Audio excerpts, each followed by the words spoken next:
everyone to a little evening class. So the evening classes I try to aim in the kind of 45-minute zone, maybe a little over that with a Shavasana, but somewhere in that range. So that's the plan. So what you'll need for tonight's practice, you can kind of decide on your own. I have a blanket, I have 2 yoga blocks, and I have a pillow. And so if you have those things, you'll probably be all right. I have a strap lurking off to the side in the event that I decide I want it for to add a shoulder opener to a pose or something like that. It's available. You won't necessarily have to use it, but if you want to have one handy just in case, you can. So I am going to start out tonight's practice with a butterfly pose. I'm going to also do kind of a fishy thing with these 2 blocks with my upper body. So I'm going to put a block down on the floor. My shoulder blades are going to go on that. And then I've got one for my head. I like the head block higher generally, so it's a little bit less like a fish pose. The head is usually dropping back. So if you want yours to be level or drop back, you can add that to it, or you can have that second block a little higher. And then I'm going to do a butterfly with my legs. And I'm going to use this pillow just to make it a little more gentle. Okay, so the first tricky bit is to get my shoulder blades on this block with the groaning or without, so that they're right on the block. So the tip of the block kind of corresponds to that kind of bottom edge of my shoulder blade. Maybe the bottom edge of the shoulder blade is slightly lower or higher, and then the head is supported. So the block is quite firm. It pushes my rib cage up quite a lot. It pushes my first and second rib up a bit. My ferrets have been making tunnels under the carpet again. But in any case, so I've got this little opening, this kind of pocket of release right here around my shoulders. I could take my arms out wider if I wanted to sort of increase the chest to my chest muscles, my pecs. And if there's any discomfort, like I just had to scooch my shoulder blades up just a little bit because the edge of the block was starting to poke me right between one of my ribs. So I just got that shoulder blade back on the block a little more firmly so that there's a little more of a floatiness to the edge of the block, like I'm sitting on it with the big bones, so that I'm not poking the spots between little bones. Hopefully that makes sense.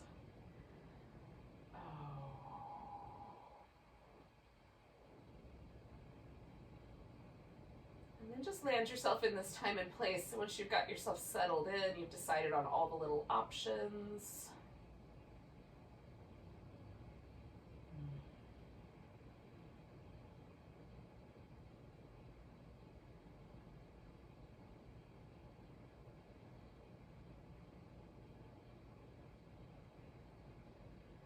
Trying to flare the bottom of my rib cage out just a little bit with the breath. So I'm taking advantage of this restriction of the block to get extra movement in my intercostal muscles.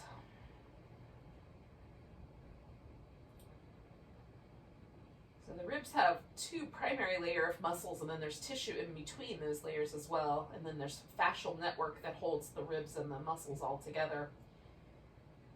The inside obliques, the fibers of the muscle go in one direction, and on the outer part, or rather the intercostals, on the outer part, the outer intercostals, the fibers go in the opposite direction. So they sort of make a little crisscross. And sometimes I can tell where the resistance is. Is it in the outer layer? Is it in the inner layer? Is it even in both? Sometimes I can feel a difference just because of where I feel the resistance.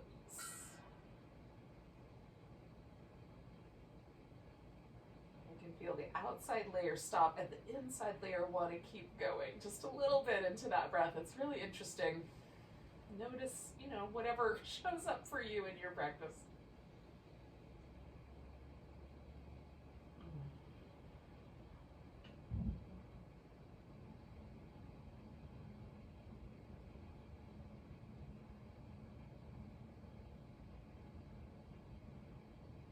Paying attention to strange little details.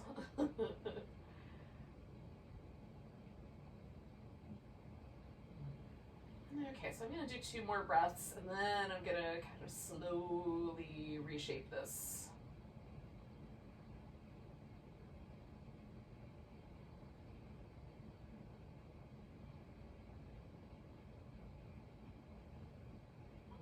All right, so I'm going to bring my knees together, kick this pillow out from under me, and straighten my legs all the way out. And then, kind of taking advantage of the blocks here, I'm going to readjust so that my arms kind of come up and over the edge of the blocks. So I'm getting a little stretch through my triceps there. I'm going to stay with that for 2 more breaths or so.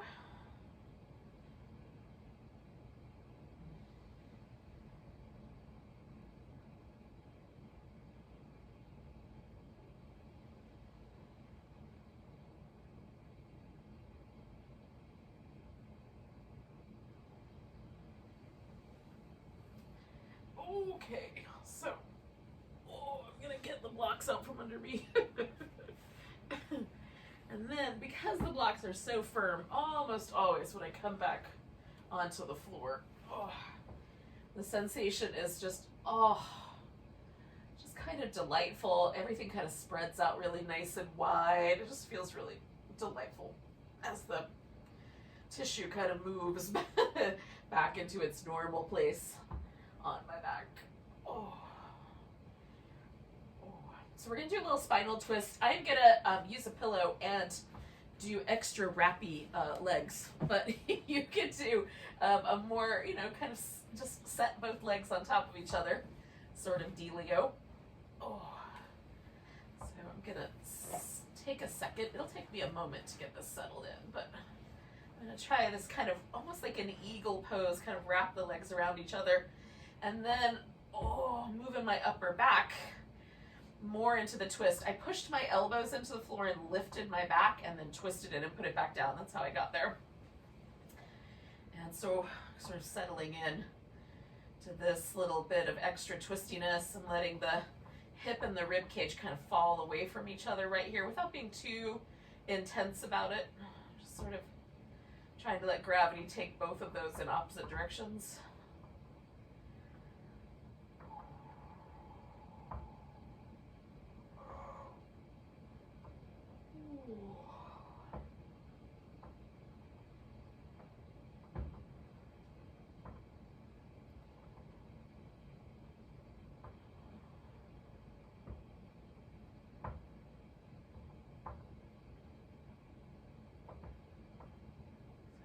Two more breaths.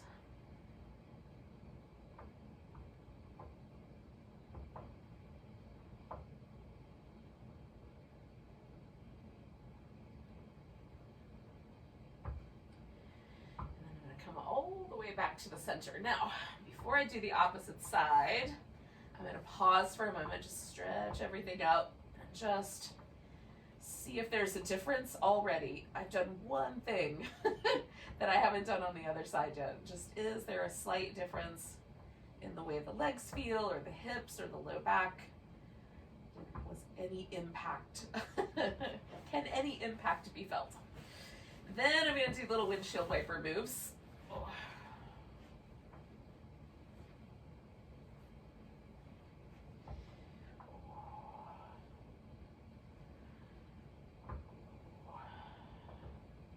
And the other twist. Okay, so if you might already be in your twist. Maybe you didn't take as long. All right. And then again, just kind of settling in.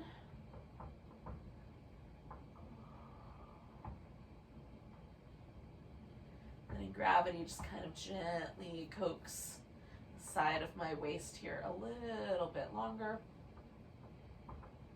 And the way that I do that is this hooking over the bolster kind of pulls the weight for my legs and my hips in that direction. And then, of course, having settled my shoulders on the floor and extended one arm, that takes the top half of my body in that direction. So I can relax. I don't have to do a lot of work because gravity's doing it for me. if I don't set it up like this, that I don't have quite that same level of, just be a little more active. I don't have quite the same level of just letting it go.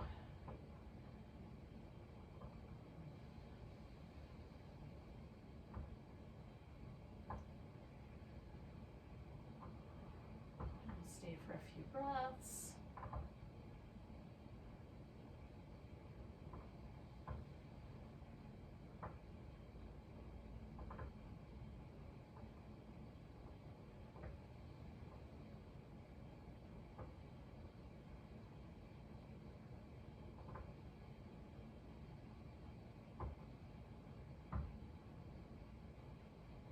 Okay, so one more. And then I'm just going to bring this whole thing back to the middle. And again, same little pattern here, which is notice. Just see if things feel a little bit more even or just a little different. And then I'm going to do these little windshield wipers. Now, essentially what we're going to do is flip ourselves upside down. So we're going to wind up on our belly for a cobra. So however you want to get there. If you need a little bit more of this or a little happy baby or something like that, you can do that first. Then when you're ready, just coming around. Now, I'm going to place my hands on the floor a little bit on the high edge for now. So the first round, if I intersected, the top of my shoulder came down, it would intersect like with my first knuckle. So my fingers are just slightly higher than the shoulder. And then just kind of hanging out here, I'm going to roll my shoulders about 3 or 4 times in one direction and then 3 or 4 times in the opposite direction. I find it easier to go one way than the other. Then anchor the feet, anchor the hands, lift into a cobra. And again, I want to use my arms for pulling backwards so that I can broaden out the chest. I'm using my back muscles, my glutes, my legs to get off the floor. Okay. Slide the hands back, I don't know, an inch or so. Circle the shoulders.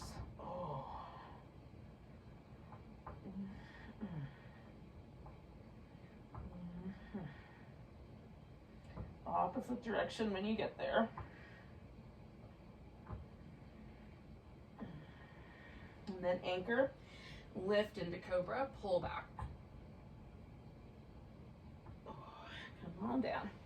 Slide the hands back one more time. Shoulder circles.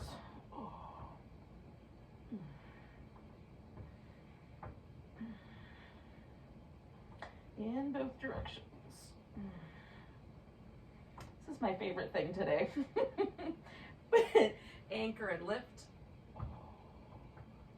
All right, so we're gonna bring the elbows to the floor, a little sphinx.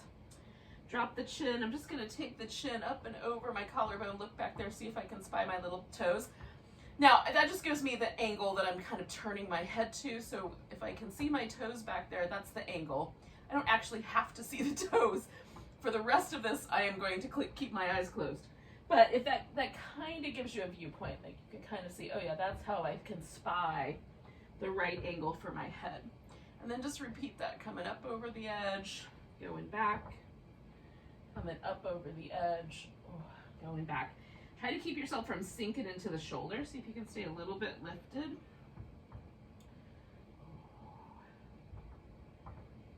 Just move the head back and forth. I'm going to do 2 more rounds of this because I can still feel that there's a little bit of resistance on one side compared to the other.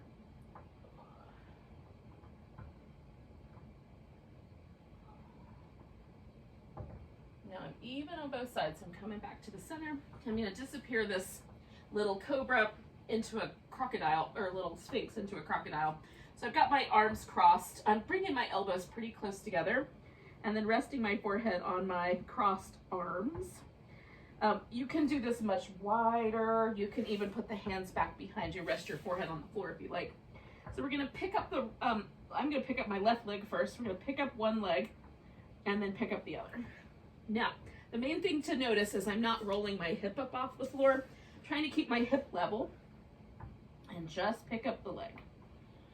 Stretch back through the leg as you lift it. stretch. Stretch. Oops, sorry, plant. One more. I'm going to try to avoid my plant on the next side. Oh. Alrighty. So we're going to take ourselves back to child's pose. Oh. Sorry, bub. Oh.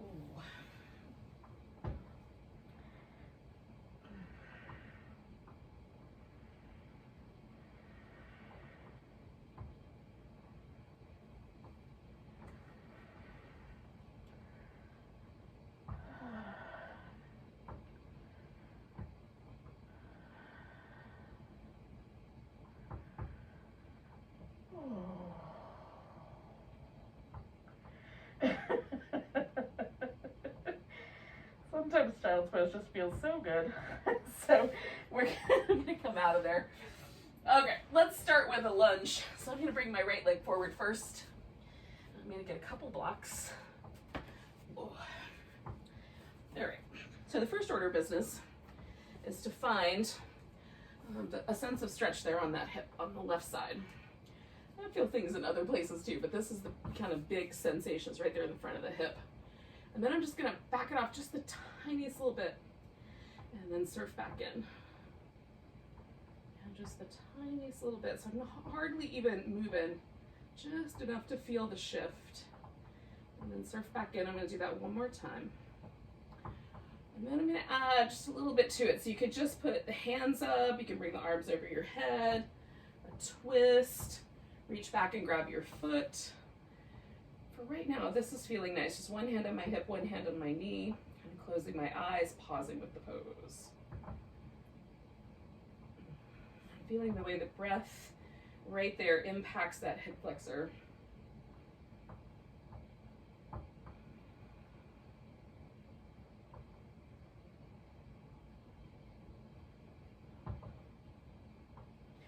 So I'm going to bring my torso down. I'm going to shoot my hips back just about halfway so that I get my front leg straight-ish or straight.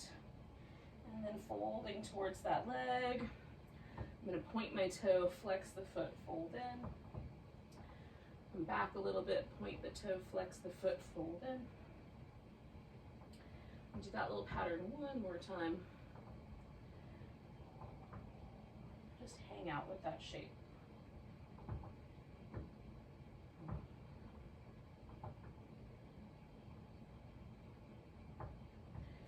Now, I'm going to bring the sky all the way back. Come back to child's pose. If you would rather do something else there, you can. You could insert a little sun salutation or a downward dog.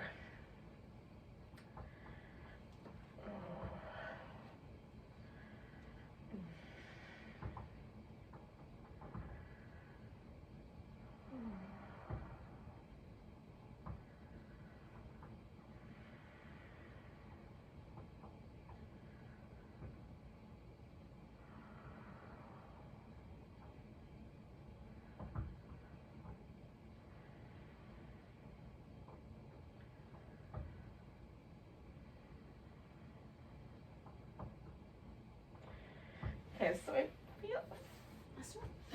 don't know how to describe this. Outside of like, there's just a little shifting. There's like a softening or a giving in or a releasing thing that happens in a pose or in a transition of a pose. And I'm generally looking for that kind of thing. So once I've got that, then I move on. And this is mostly sort of what I'm practicing by myself. What I'm watching for with my practice is that there's this kind of a sense of acceptance or moving into the shape of a pose, right? So instead of resistance, can I meet, especially with certain poses like child's pose or a pose where I'm laying on the ground, like poses that are generally a little more inviting. Those kinds of things. So I'm pushing forward, backing off. Pushing forward, backing off. So I've got my left leg forward. And then I'm going to find that lunge And again, so last time I had a hand on my thigh and a hand on my hip. I'm going to do that again, see if I like it on this side. It's pretty good. And then just breathe and feel that breath pattern moving down through the length of my hip flexor. And so again, like, this is a little bit spicier pose. So the release moments are generally smaller, but like right there, there's just this kind of sense of, just letting go a little bit. So I know either I can stay longer right there, maybe sometimes that gives me permission to go a little farther, or I use that as permission to do the other side of the shape, right? And you can interpret it any way you want, see what happens. So I've got my leg straight, I'm gonna fold over it, then lifting slightly, pointing the toe, flexing the foot, and then coming back over. Lifting a little bit, pointing my toe, flexing my foot, pulling back over. I'm gonna do that one more time. And then just hold steady right there.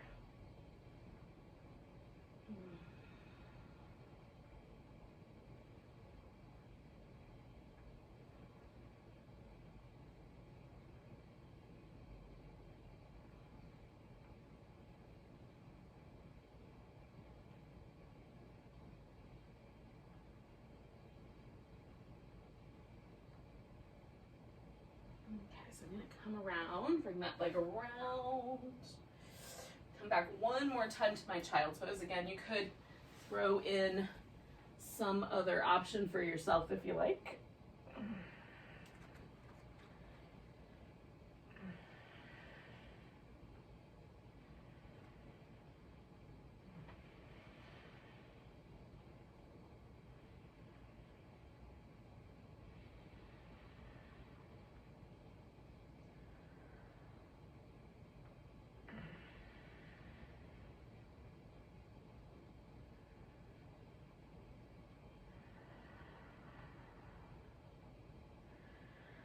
And there was the little kind of sinking in sensation in the hips.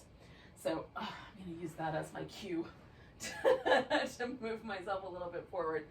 So you could do a downward dog here. I'm going to come into a low squat instead. So I'm just going to get my feet under me. And see how low my body is willing to squat tonight. So squatting is not always gentle. So it's not gentle, it just, everybody's a little different. So kind of choosing for yourself if a squat feels like the better option or if downward dog does. As a transition.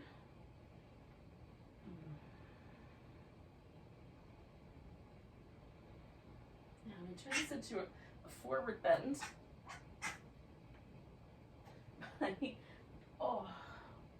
Letting myself find the forward bend. And then I'm going to come all the way up to standing. So if you are in a different pose, then your standing might happen differently, but hopefully it makes sense. All right. So I am standing on one end of my mat. Now I have a circular mat, so I can stand really anywhere and it would be exactly the same. But if you have one of those long rectangular mats, then stand at the shorter edge. And so you have some space behind you to work.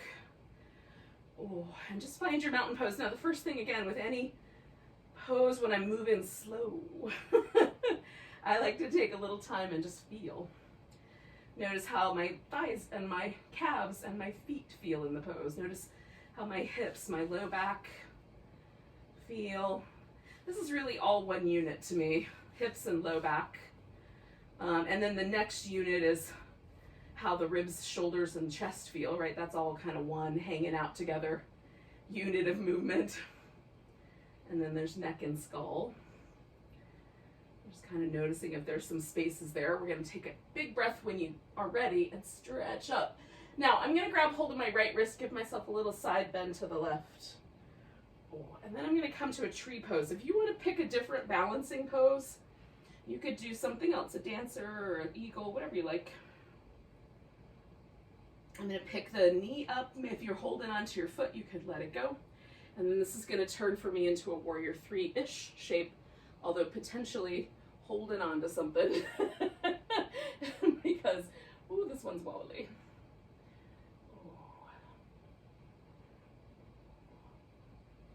And then I'm going to step my foot back here as gracefully as possible, come to a warrior 1 shape. Taking the arms up. Now this is the part where I might use a strap. So if you can lace your fingers together behind your back, you could do it that way. You could also leave your arms loose. But for me, it does help if I have a little bit of space between my hands.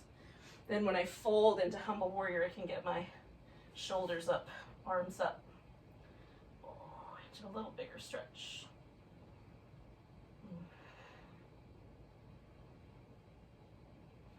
Releasing my strap. I'm going to release my shoulders, open this back foot up just a little bit, and turn this into triangle pose.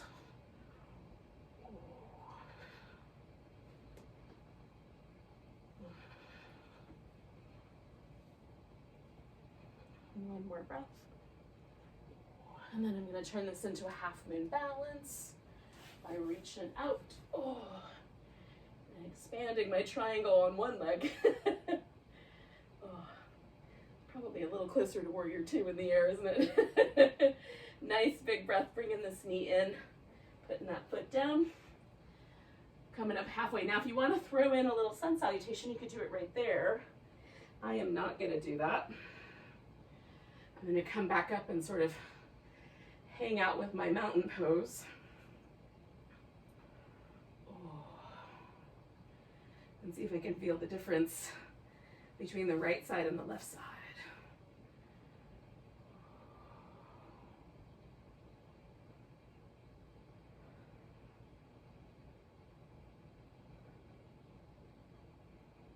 So when you get to the top, we'll take a nice big breath, reach up. I'm going to grab my left wrist, give myself a little stretch over to the right.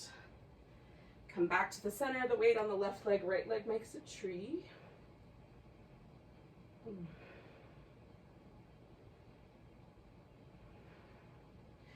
I'm going to morph this, if I can, into warrior 3. And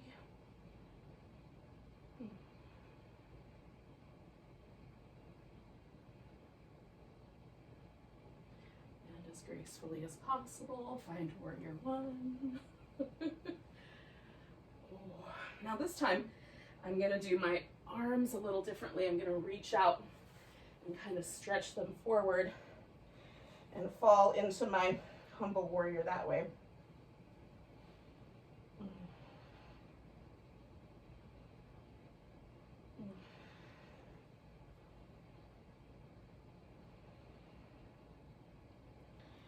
And then releasing the arms, adjusting my back foot just a little, turning this into triangle.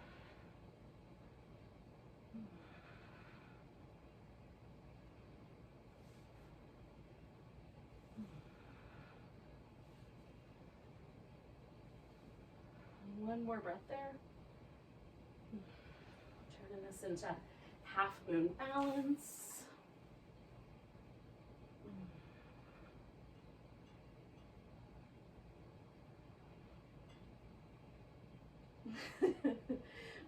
One more breath. Oh, that pose always feels a little bit like flying. Come up halfway, as close as I'm gonna get without some other form of mechanical device. And then come back to that mountain pose again. If you wanted to throw in a sun salutation, you could do that instead.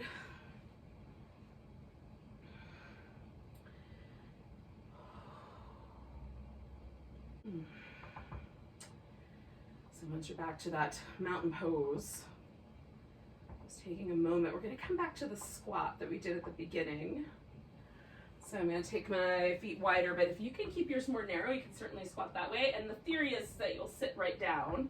That's not going to happen for me, but I'm going to get as close to that possibility as I can.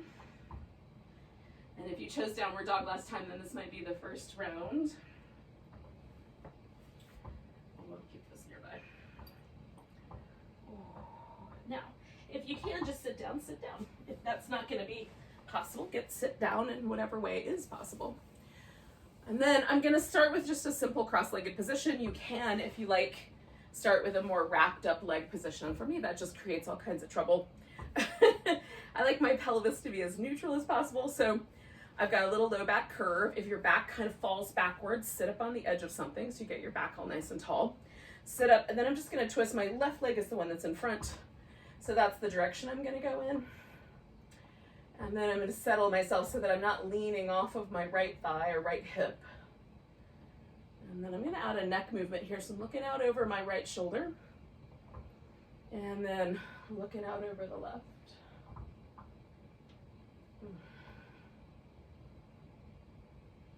And over the right. And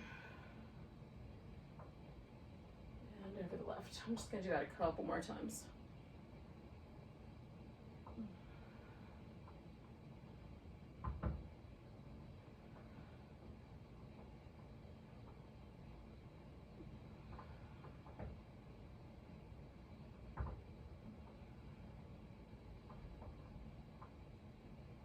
Okay, so I'm gonna turn my head all the way back around, and then I'm gonna bring everything out together so it all kind of lines up. You take this left leg, bring it up front.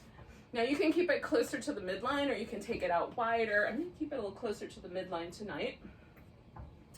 And I'm also gonna put a rolled up blanket underneath. So I'm sliding that under my knees so that there's just a little bit of support under, especially under this knee, because I tend to hyperextend it. Okay, so I've moved my sit bone back just a little bit, so I'm a little squared up on the front. And then I'm gonna just fold over this leg. Now, if your leg is easily within reach, cool, it makes a nice handle. You can kind of press on the toe, or pull on the toe and push on your hand and kind of lift the top of your thigh, kind of pick up your kneecap with your quads, and then see if you can bring the front of your pelvis a little bit more forward. None of this may happen. Do your best. And then breathe.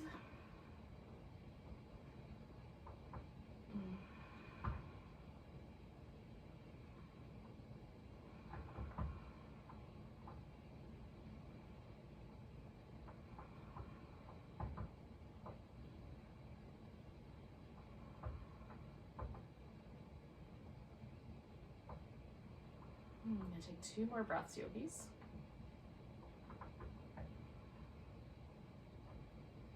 And then soften everything and come on back up. Nice big kind of inhale when I get to the top. Now before I do anything else, I'm just going to give both legs a little moment to shimmy. Then this is the trickiest part, which is I'm going to sit cross-legged going the other way. And all of us, probably most of us, have kind of one cross-legged sitting position that's a little more comfy. So left leg in front is definitely my more comfy option. So this one creates a little bit more resistance. So again, I'm sitting up tall, turning towards my right this time, and making sure my left sit bone and thigh don't come off the floor. I'm not holding them down. I'm not twisting beyond that point is probably the deal. If I try to twist more, and then I try to force my hip to the ground, I can do some damage to my sacrum. So I'm not here for that. Instead, what I'm trying to do is concentrate the twist in this upper part of my back. So as soon as I feel my pelvis trying to help, I just back off of the twist. Hopefully that makes sense, the difference between the two. I don't want to try to force myself to twist deeper and anchor the pelvis at the same time. That's where things get a wee bit higher in the potential damage quotient. How's that? All right, so I'm gonna do a few more breaths, moving my head back and forth because I liked that last time. And I'm inhaling over one shoulder, exhaling over the other.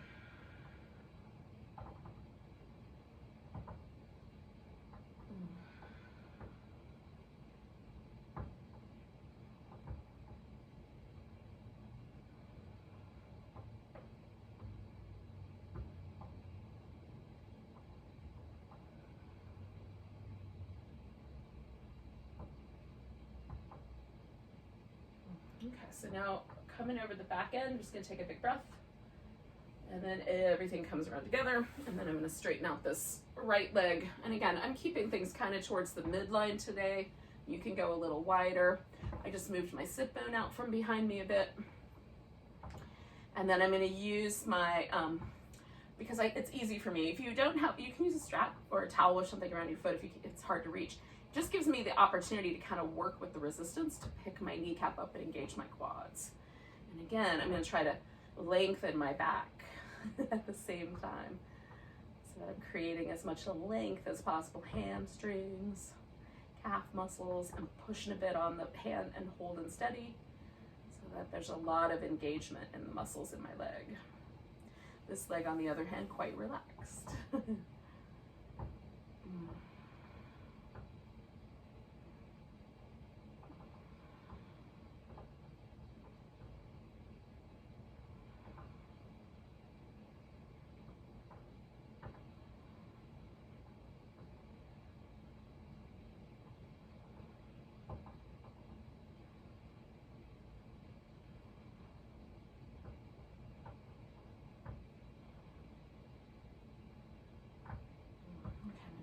My big toe. I'm going to come all the way up.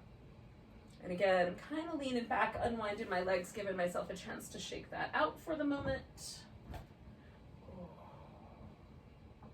And I'm going to do one more pose while I'm here, and that's this wide V. Now, this is a tricky pose because for some of us genetically, the shape of the pelvis, where it's called the acetabulum, it's a little depression in the pelvis where the femur bone sets in.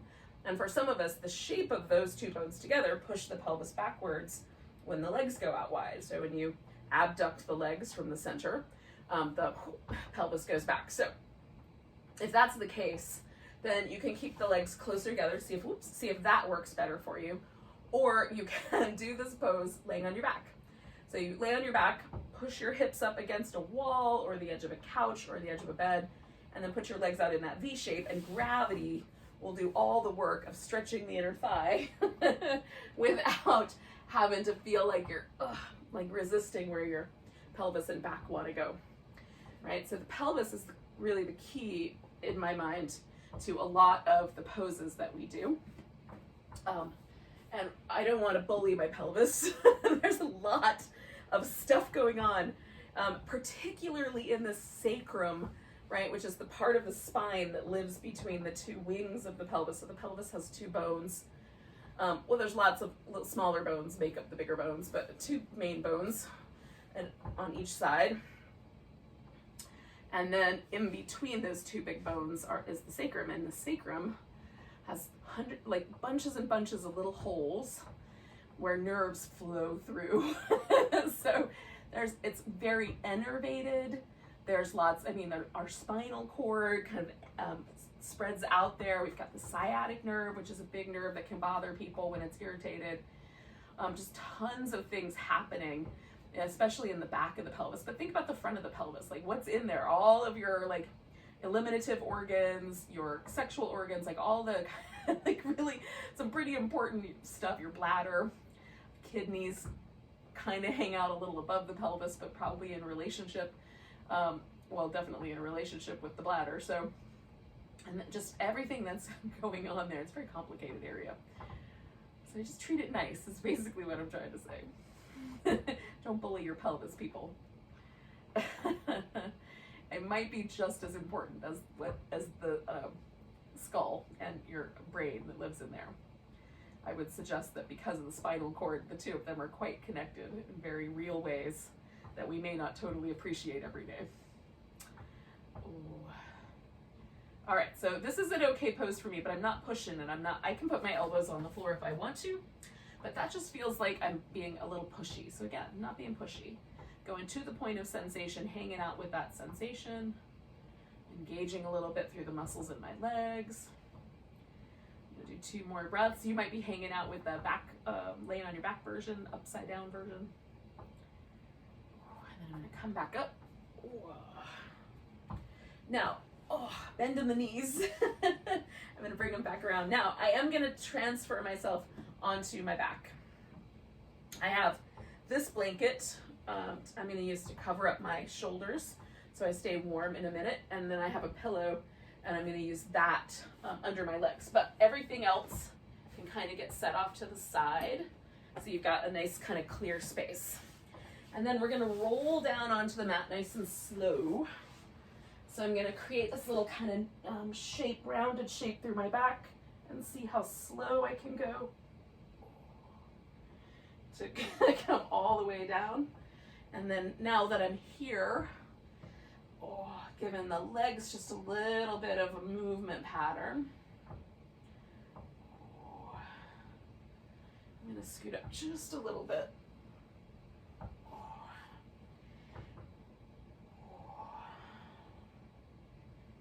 Now, I'm gonna pick my pelvis up and put it back down.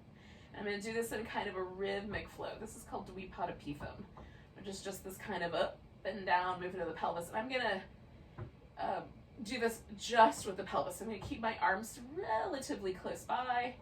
I'm gonna have this little kind of danger Will Robinson arm position, a bent elbow, because it helps me keep my upper arms pressed down. Some people will want to put their palms on the ground. That makes my arm kind of slide out from underneath me. So this is my better option.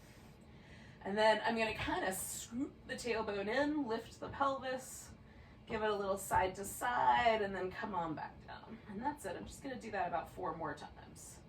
Scoop it up, side to side, bring it back down as best I can, kind of rolling my spine down. Sometimes I get a little hamstring crampiness on the left side. So if that happens, I'll stretch out that left leg and let it go. Okay. So I'm going to do 2 more.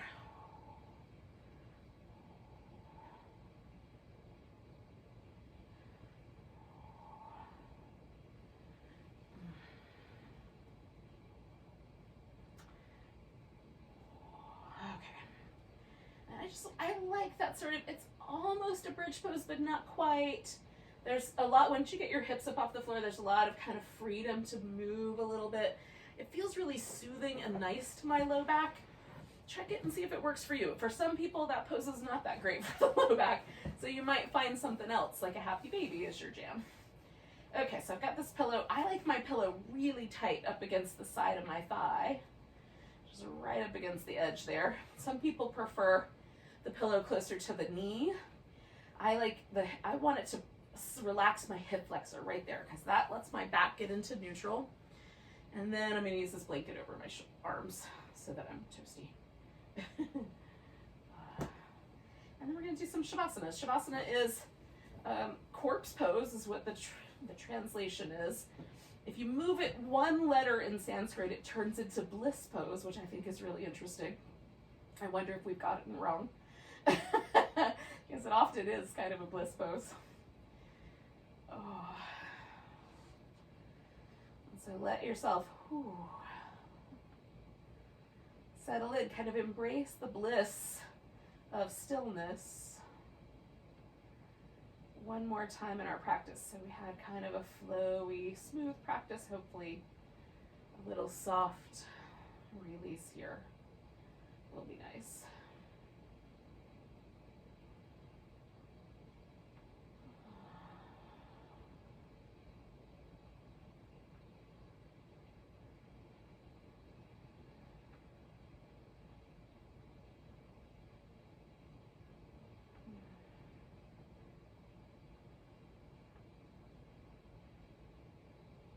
Trying to get soft enough that I feel like my eyes feel a little kinder and my lips a little fluffier.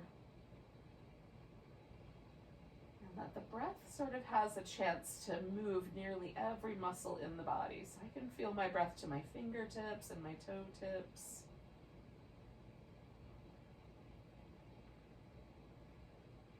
Kind of a subtle movement through the fascial network with the breath.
bodies. Just notice your breath again.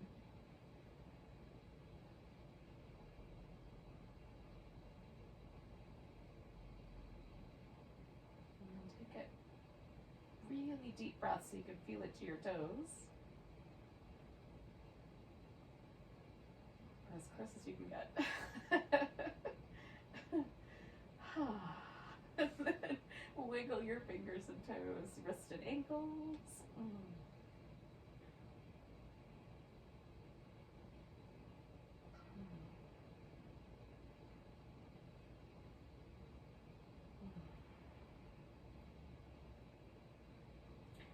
And then we're going to eventually kind of bring ourselves to a seated position. So I'm going to roll to my side for just a moment. Oh, I don't want to take that blanket off. It's so toasty.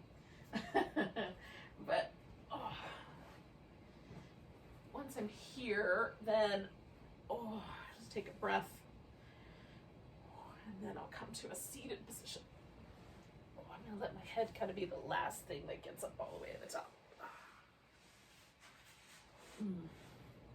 So hopefully this has kind of been a nice sort of connection, a little renewal, some movement, some stillness, a nice little evening combo. Let's take a nice big breath together. And a big sigh. Namaste, everyone.